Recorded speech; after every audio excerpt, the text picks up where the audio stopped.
I've made a list, positives and negatives, which well, I thought it would be a bit more balanced actually, but it is quite weighty on the negative side, which, well, it has got to the point now where, you know, when I open my eyes in the morning and I hear his damp husking breath on the pillow beside me, what I do is I mentally walk to the crossroads, and I don't mean the ones just out here, I mean the really, really busy ones outside Sainsbury's, and I just run full pelt into the oncoming traffic. So yeah, I mean, you could say things haven't been great between us, but what I will say is there's been a few things that have cropped up on this list that I wasn't expecting. You know, I mean, the fact that I wrote on the positive side his hair used to be nice, that was a real shock.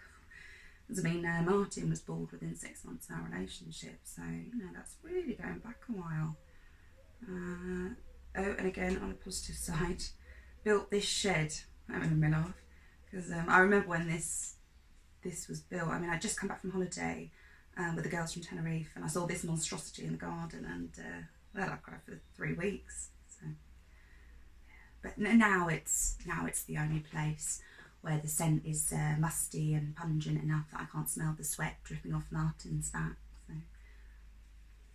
But he used to come here quite a lot. He built this train set.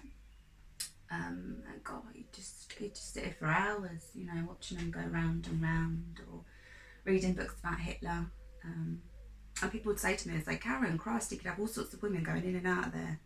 And I'd say to them, if I saw a real woman leaving that shed, having had the bravery to mount my decrepit, stinky, balding husband, well, do you know what, I'd have to shake around, but I'd also have to invite her in for a casserole. I think that's the thing about relationships, really. Relationships in general.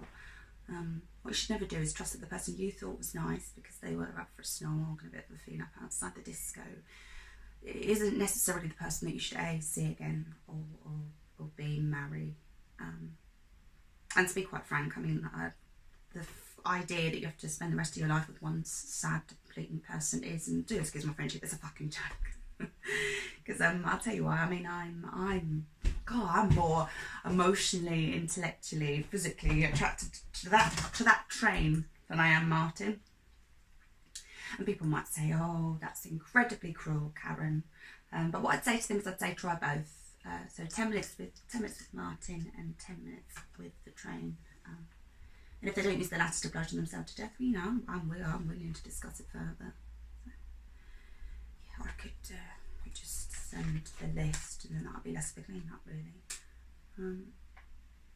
But yeah, I mean, this is the thing I've discovered about lists throughout my life. It's helpful not only to help you order things, but also to act as a record. You know, so if I go back into that house in a minute and I decide through no fault of my own that I simply can't go on anymore, and by that I mean I take a single-heeled shoe and repeatedly drum it against his fat piggy head, well then I'll have some evidence, won't they? And the police will see that, and they'll know why I had to do it. And if point 3 on the negative side incessantly hums whilst tying shoelaces is not a valid defence within a British court of law, then, well, you know, I'll be damned. Shedding excess baggage, I think, actually, is what they call it. And I guess I could just get a divorce, yeah, I could. But I don't know, I think somehow knowing he was out there, even if he's thousands of miles away, it would still bother me somehow. And to see that last breath leaving his body off. Well, honestly, some people enjoy their holidays, but for me that would be everything.